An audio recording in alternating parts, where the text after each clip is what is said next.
Dans cette vidéo, je vais te montrer comment tu peux scraper le site seloger.com. C'est un site ultra protégé qui normalement ne permet pas à des robots de venir scraper des données. J'ai trouvé la faille, j'ai trouvé l'outil qui va nous permettre de le faire et c'est pourquoi il y a des entreprises qui seraient prêtes à payer entre 1000, 2000 voire plus euros pour récupérer ce genre d'outil. Donc dans cette vidéo, je vais tout simplement te le donner complètement gratuitement. Je vais te montrer étape par étape comment je fais. Pense à t'abonner, pense à laisser un like dès maintenant et on est parti pour aller scraper seloger.com. On commence donc cette vidéo sur justement seloger.com où là tu vois j'ai fait une recherche rapide donc près de Granville là où j'habite. J'ai cherché donc des appartements et des maisons. Ici on peut spécifier un budget si on le souhaite, ça peut être intéressant donc par exemple partir sur je sais pas 250 000 maximum, on applique. Donc là l'objectif c'est de faire une recherche par défaut parce qu'on va réutiliser l'URL que va nous renvoyer seloger.com une fois qu'on aura bien spécifié nos critères. Et donc une fois qu'on a notre recherche, on va venir copier cette adresse là. Ça c'est la première étape. Ensuite la deuxième étape ça va être d'aller dans le lien qui est dans la description sur l'outil qui s'appelle Browse AI. Browse AI c'est un outil qui n'est pas vraiment connu en France, du moins j'ai pas vraiment vu de vidéo qui le présente, pourtant c'est un outil qui est hyper puissant.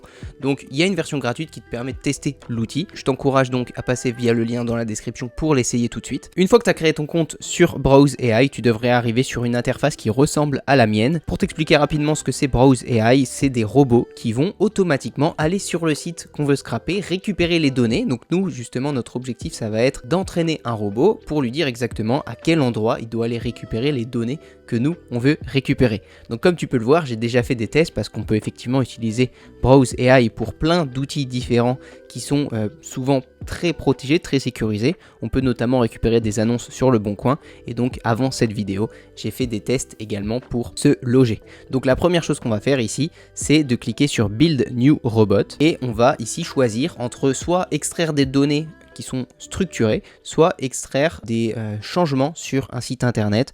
Donc nous on va partir là-dessus sur Extract Structured Données, Data, et donc là on va coller le lien qu'on vient de copier depuis seloger.com. Ensuite on va cliquer sur Start Training Robot et ici on a deux options. Soit on utilise une extension Google, ça peut être intéressant, mais en l'occurrence pour seloger.com, donc dans mes tests précédents je m'en suis rendu compte, avec la Chrome extension ça va pas fonctionner, tu vas voir très vite pourquoi. Ici je clique sur le robot et automatiquement tu vois on va avoir une sorte de faux navigateur qui est lancé par Browse AI. Ce faux navigateur justement il va ouvrir la page de seloger.com et donc une fois que le chargement sera terminé on aura accès au site. Mais tu vas voir que le site est un petit peu différent. Là actuellement pendant le chargement, le robot est en train d'essayer de se connecter de par lui-même sur seloger.com et comme tu peux le voir ici, j'ai été démasqué, j'ai été repéré.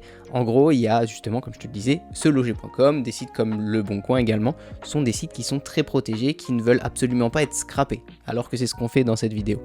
Voilà pourquoi en fait Browse AI, il va essayer de trouver toutes les manipulations possibles, toutes les possibilités qui existent pour pouvoir contrecarrer ces sécurités. Alors j'espère que cette vidéo, j'avais déjà eu le cas avec Le Bon Coin récemment, j'espère qu'en postant cette vidéo, seloger.com ne trouvera pas une solution pour contrecarrer Browse AI. Dans tous les cas, j'ai toujours une solution de secours que j'utilise également pour mes clients. Tu m'enverras un message ou tu prendras un rendez-vous via le lien dans la description si tu veux qu'on mette en place une solution comme ça, si un jour, on sait jamais, Browse AI cesse de fonctionner pour toi. Ok, ça y est, le chargement est terminé.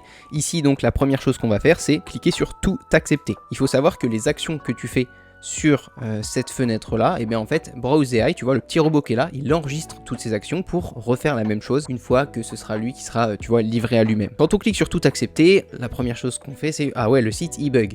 Et en fait c'est la manière dont Browse AI a trouvé pour passer outre la sécurité, c'est qu'il a désactivé ce qu'on appelle le CSS. Le CSS, qu'est-ce que c'est? Eh bien, c'est le style du site. Et donc, effectivement, le style du site ici, il a complètement disparu, ce qui fait que les annonces sont mises un petit peu n'importe comment. Ce que tu vas pouvoir commencer par faire, c'est d'appuyer sur la flèche de ton clavier. En appuyant sur la flèche de ton clavier, comme tu peux le voir ici, il y a des actions qui sont captées par Browse AI. Ces actions-là, eh bien, on pourrait scroller, mais j'ai l'impression que quand on scrolle, eh bien, effectivement, Browse AI n'enregistre pas le scroll, alors que le key down il l'enregistre bien. En scrollant, normalement, seloger.com devrait charger des annonces en plus. Il devrait charger beaucoup d'annonces, donc là après ça dépend de toi. Combien d'annonces tu veux charger? On va remonter tout en haut et on va ici cliquer sur Capture Texte. En cliquant sur Capture Texte, eh bien on devrait avoir ici From a List ou Just Text. Si on clique sur Just Text, on va pouvoir aller récupérer spécifiquement un texte depuis une page web tout simplement, alors qu'une liste, c'est exactement ce dont on va avoir besoin, parce que comme tu le sais, sur un site d'annonce immobilière, chaque annonce a le même format. Et donc en cliquant sur From a List, automatiquement Browse AI devrait nous aider et retrouver automatiquement chacune des annonces. Donc ce qu'on va faire, on va scroller un peu pour descendre à un endroit où on a 2 annonces, et je pense qu'en cochant ça, tu vois, grâce au rectangle violet qui s'affiche, on peut voir les éléments de la liste qu'il détecte. Et j'ai l'impression qu'en survolant ici, eh bien il détecte bien l'annonce numéro 1 qui est juste au-dessus de l'écran et l'annonce numéro 2 qui est juste en dessous. Donc on va cliquer là-dessus. Là il est en train d'essayer de regarder s'il peut extraire les données comme nous on l'aimerait. Et effectivement, via l'intelligence artificielle, il a détecté que tu vois, il y avait un champ étage, il y avait un champ taille, donc surface, il y avait un champ nombre de chambres, il y avait un champ nombre de pièces, il y avait un champ type de propriété. Donc, je pense qu'on peut même supprimer cette colonne, tu vois, c'est les options de financement qui sont proposées, on va la supprimer, c'est pas très intéressant. Par contre ici on a prix par mètre carré, donc on peut bien sûr renommer un prix M carré, je vais pas tous les renommer mais au moins tu comprends tout ce qu'on peut faire. Il y a le prix effectivement, la localisation et la description. Il a même été récupérer la description. Et parfois en fait il a récupéré les images et parfois non, parce que tu sais sur SoLoger en fait les images chargent au fur et à mesure qu'on scrolle. Donc ici comme c'est un robot, ben parfois il va pas récupérer les images, les champs vont rester vides. Par contre comme tu peux le voir ici, il a récupéré à chaque fois le lien de la propriété. Donc ça peut être très intéressant si tu veux aller voir directement le lien. Ok, ici on va spécifier le nombre d'éléments qu'on veut récupérer à chaque fois que notre robot sera exécuté. Est-ce qu'on en veut 10? Est-ce qu'on en veut 100? Est-ce qu'on veut un nombre custom? Donc là si tu veux beaucoup plus de résultats. Il faut simplement savoir qu'à chaque fois tu vas dépenser un crédit pour chaque 10 résultats extraits. Là c'est à toi de voir en fonction de tes objectifs. Et donc voilà, on va, une fois que c'est bon, cliquer sur Save Captured List. Ici, juste avant de confirmer, Browse AI nous demande est-ce que c'est bien sur ce bouton-là qu'il faut cliquer pour aller sur la page suivante. Et bien en l'occurrence, tu vois, il a détecté ce bouton-là, ce qui ne correspond pas du tout à ça. On va plutôt cliquer sur Reselect. Pour charger d'autres éléments, je pense qu'il faut cliquer sur Next. Et le bouton Next, à mon avis, c'est celui-ci. Je suis pas sûr, mais à mon avis, ça doit être ça. Une fois que c'est bon, on clique sur Finish, ça sauvegarde. Et là, le navigateur va se fermer. Et là, ça y est, your task is in the queue. Ça veut dire que on est en train d'enregistrer notre robot qui va donc là on va dire, il est en train de synthétiser un petit peu toutes les actions qu'on a fait de manière à ce qu'on puisse le réutiliser plus tard autant de fois qu'on veut, simplement en changeant le lien seloger.com qu'on donnera à notre robot. On se retrouve juste après. Voilà, ça peut durer quelques minutes quand même avant que le robot soit terminé, donc on se retrouve dès que c'est prêt. Ok, le chargement est terminé, donc ça prend un certain temps. Voilà, alors je sais pas si, peut-être ça dépend de la connexion. En l'occurrence, la connexion là où je suis actuellement, elle est pas très bonne. Peut-être que chez toi, ça ira beaucoup plus vite. En tout cas, je l'espère pour toi parce que ça a duré bien une dizaine de minutes. Et donc voilà toutes les informations qui ont été récupérées. En fait, elles sont répertoriées dans un tableur ici. Donc c'est un tableur propre à Browse AI. Nous, ce qu'on va faire maintenant, c'est d'automatiser le scrapping de ces données sur SoLoger, par exemple pour lancer un scrapping tous les jours. Ça peut être très intéressant et potentiellement récupérer toutes ces données pour les mettre dans un Google Sheet, pour les mettre dans un CRM type Airtable, pour potentiellement même créer un PDF avec toutes les annonces du jour. Il y a beaucoup de possibilités à faire. Et donc pour faire ça, qu'est-ce qu'on va utiliser? Eh bien on va utiliser Make.com. Make.com, si tu ne connais pas, c'est l'outil que j'utilise pour automatiser la plupart des entreprises de mes clients. Même ma propre entreprise aujourd'hui est automatisée avec Make.com. Ça permet de gagner énormément de temps, ça permet de connecter énormément d'outils entre eux qui normalement ne peuvent pas être connectés si tu veux. Je vais te mettre un lien dans la description, il y a une version qui est gratuite qui te permet de faire énormément de choses, ça te permet de tester, ça te permet d'explorer un petit peu toutes les possibilités pour potentiellement le jour où ça te permet de gagner de l'argent, et bien passer sur la version pro qui commence à partir de 8 ou 9 euros par mois je crois. Donc une fois que tu as créé ton compte, et bien on va créer un premier scénario. Le scénario c'est l'endroit où on va venir mettre toutes nos applications ensemble pour créer une connexion et créer, comme son nom l'indique, un scénario qui va s'exécuter automatiquement. Donc ici, le premier module, on va cliquer sur le plus et on va tout simplement aller chercher l'outil qu'on vient d'utiliser qui est Browse AI. Comme tu peux le voir, il y a une application Browse AI sur Make directement. Je clique ici et ici, on va simplement cliquer sur Run a Task ici. Run a Task qu'est-ce que ça va faire? Eh bien, ça va demander à un robot de s'exécuter. Donc en l'occurrence, toi tu devrais pas forcément avoir cette interface là, mais plutôt un bouton créer une connexion si c'est la première fois que tu l'utilises. Normalement tu devrais avoir cette fenêtre là qui s'ouvre quand tu cliques sur le bouton. Tu vas nommer ta connexion, tu vas cliquer sur save et tu vas avoir un pop-up qui s'ouvre. Ce pop-up, si tu es déjà connecté à Browse AI, devrait te rediriger justement vers Browse AI, autoriser Make à intervenir sur ton Browse AI et le pop-up devrait se fermer pour avoir la même interface que moi. Une fois que c'est bon, ici on nous demande de choisir un robot. Donc pour trouver notre robot, eh bien ici on va décocher Map et normalement on devrait avoir une liste déroulante avec la liste de tous nos robots. Dans notre vidéo, on a appelé le robot YouTube se loger et ici automatiquement, tu vois, il m'a mis l'URL que je lui avais donné de base. L'URL donc pour récupérer les biens qui étaient à Granville. Donc ici, via ce paramètre, on va pouvoir spécifier l'URL sur laquelle on veut aller récupérer des logements. Donc ce qui pourrait potentiellement être intéressant, c'est par exemple ici, tu vois, je viens de créer un Google Sheet dans lequel j'ai mis Granville puis l'URL de seloger.com sur les propriétés qui sont à Granville, une URL pour les propriétés qui sont à Caen, une URL pour les propriétés qui sont à Rennes. Et on pourrait potentiellement, eh bien, au lieu de commencer notre scénario par ce module Browse AI, aller récupérer un module Google Sheet ici, Search Rows, ici aller récupérer, donc là je dois juste connecter mon module, aller récupérer ensuite mon fichier Google Sheet que je viens de créer. Ok, je relie ça à Browse AI, je fais un clic droit pour Run this module only, normalement il va me récupérer mes 3 lignes, donc comme tu peux le voir Granville, Caen et Rennes, et donc là Browse AI, au lieu d'avoir une URL qui est en dur, donc en dur c'est à dire qu'on l'a tapé à la main ici, et bien nous on peut aller récupérer directement l'URL qui était dans notre Google Sheet. Donc tu vois, je vais pouvoir aller récupérer la valeur de URL qui se trouve dans mon Google Sheet, de manière à ce que ça aille d'abord récupérer toutes les annonces qui sont par exemple à Granville, ensuite toutes les annonces qui sont à Caen, puis toutes les annonces qui sont à Rennes. Ici je vais pouvoir spécifier le nombre maximum de listings que je veux récupérer. En l'occurrence on peut laisser 10. Si je fais OK, eh bien normalement il va venir me récupérer tous les listings des 3 villes. Donc pour que ça aille plus vite et pas que ce soit trop long, je vais mettre une limite ici de manière à ce que ça aille uniquement récupérer les listings de Granville. Si je fais OK, je fais un run once, et bien là ça y est, Browse AI a lancé le robot qui est chargé d'aller récupérer les annonces à Granville. Normalement le robot il met quand même un certain temps à aller récupérer les données. Ce qu'il faut que tu fasses, c'est que tu sauvegardes ce scénario, que tu l'appelles par exemple lancer robot Browse AI, tu l'appelles comme ça, tu penses bien à sauvegarder. Ensuite tu peux par exemple faire en sorte que ce scénario il soit lancé une fois par jour à par exemple 8h30. Ici on nous propose d'activer le scénario, donc on l'active, on pense bien sûr à sauvegarder et maintenant on va créer un nouveau scénario. Ce scénario il va être lancé au moment où Browse AI a fini d'aller récupérer nos données. Donc pour ça, ici dans scénario, je vais ouvrir une nouvelle fenêtre, puis je vais créer directement un nouveau scénario. Pour ce nouveau scénario, de nouveau on va ajouter un module Browse AI, mais ici on va utiliser Watch Task Execution Finished. Ça veut dire que ce module sera exécuté une fois que notre robot aura terminé de récupérer des données. Donc je clique sur créer un webhook. Ici je vais appeler mon webhook se loger webhook. Ici on nous demande quel est le robot qu'on veut observer, quel est le robot qui va déclencher ce scénario. Donc nous c'était celui-ci et l'événement c'est Task Finished Successfully. Donc ça veut dire le robot a bien récupéré toutes les données. Je clique sur Save, je clique sur OK et donc là normalement notre robot, notre scénario va se déclencher quand le robot aura terminé de récupérer les données. On va ici cocher la case Immediately as data arrived, c'est-à-dire que notre scénario c'est bon, il va bien se lancer quand le robot aura récupéré toutes les annonces. Je clique sur sauvegarder et donc ici on n'a plus qu'à faire retour et normalement on devrait bientôt voir une exécution se lancer. C'est l'exécution qu'on a lancée juste avant dans le premier scénario.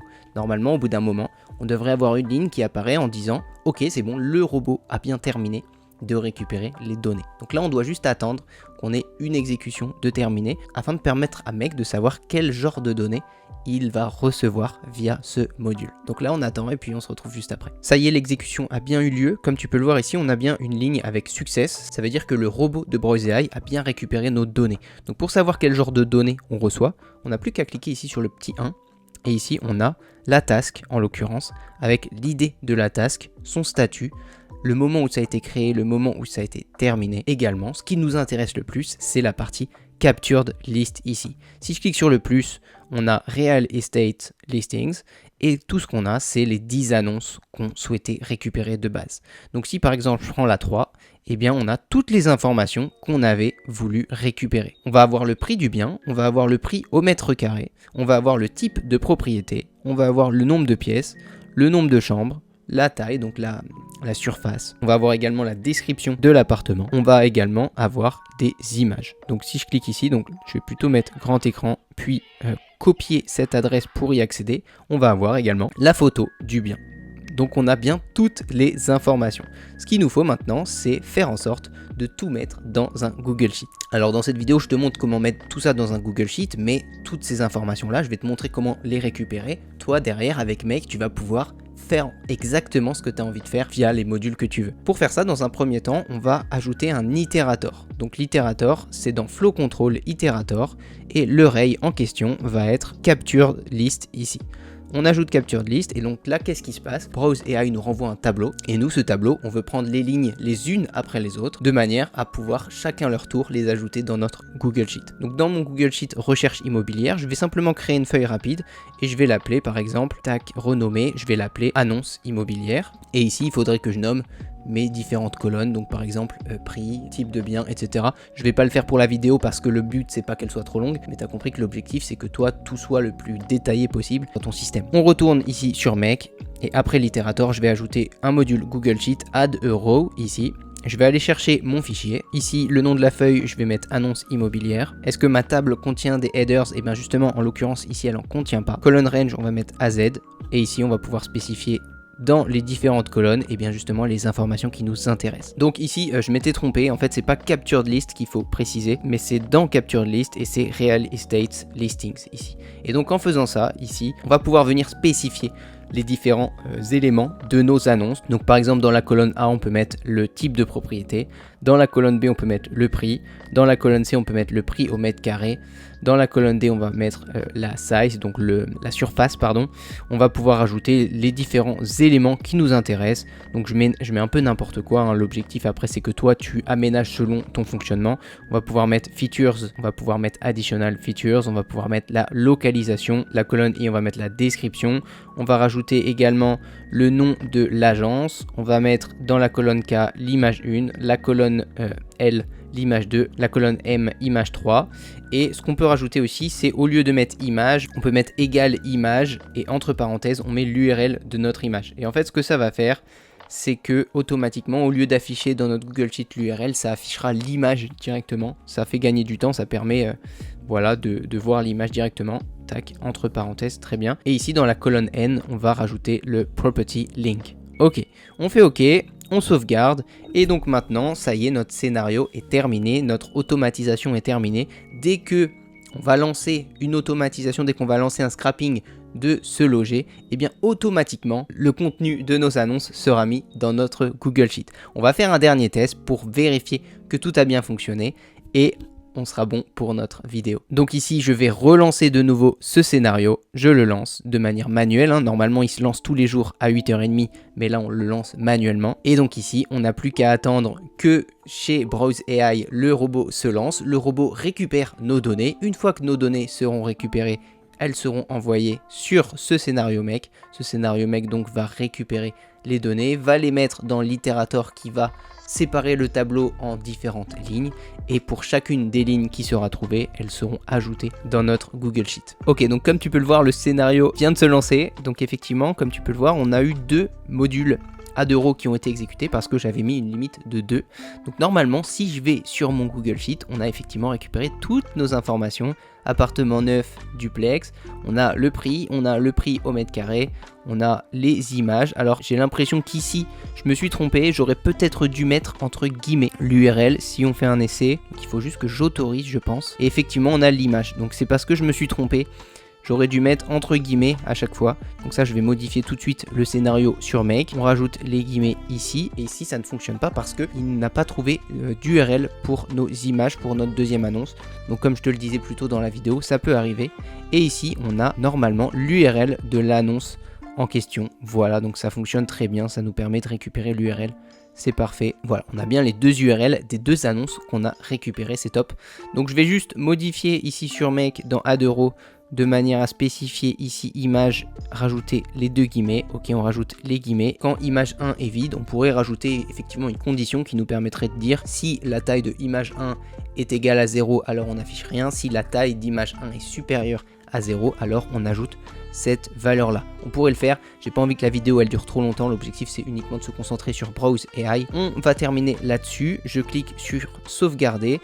Bien sûr, on va retourner sur le premier scénario. Ici l'objectif c'est plus d'être à 2 mais c'est de passer à 10, 20 en fonction du nombre d'éléments que tu voudrais récupérer sur ce loger.com. Et puis dans notre Google Sheet ici, eh bien enlever la limite de 1 et mettre par exemple aucune limite, de manière à ce qu'on puisse effectivement récupérer les annonces qui sont, comme je l'avais mis, à Granville, à Caen et à Rennes, ce qui peut te permettre, toi si tu as une agence immobilière, si tu as une entreprise, en fait d'aller récupérer plusieurs annonces à la fois. N'hésite pas à me dire si tu as la moindre question, n'hésite pas à me dire dans les commentaires si tu as des problèmes. Ça peut arriver quand on fait du scrapping, peu importe l'outil qu'on utilise, que parfois tout ne se passe pas comme prévu. Ça m'est arrivé pendant mes tests là dans cette vidéo. En fait tout ce que j'ai fait c'est juste relancer. Ça m'est arrivé une fois, je l'ai relancé effectivement toutes les fois suivantes. Ça a fonctionné. Si tu as besoin actuellement dans ton entreprise de services de scrapping, n'hésite pas à m'envoyer un message. Tu peux même prendre un rendez-vous dans la description de 15 minutes où on va discuter de ton projet actuel, voir ce qu'on peut faire ensemble. Il y a Browse AI qui existe aujourd'hui. Pour l'instant, tout fonctionne parfaitement, peu importe les sécurités qui sont mises en place sur les sites. Avec Browse AI, on est capable de tout récupérer. On sait jamais, peut-être que dans quelques semaines, dans quelques mois, des solutions seront mises en place pour empêcher ce genre d'outils de fonctionner. Dans tous les cas, j'ai d'autres outils qui permettront pour toi de pouvoir scraper toujours les données qui t'intéressent. Donc n'hésite pas à m'envoyer un message, ce sera avec plaisir. Je te dis à très bientôt pour une prochaine vidéo. Ciao.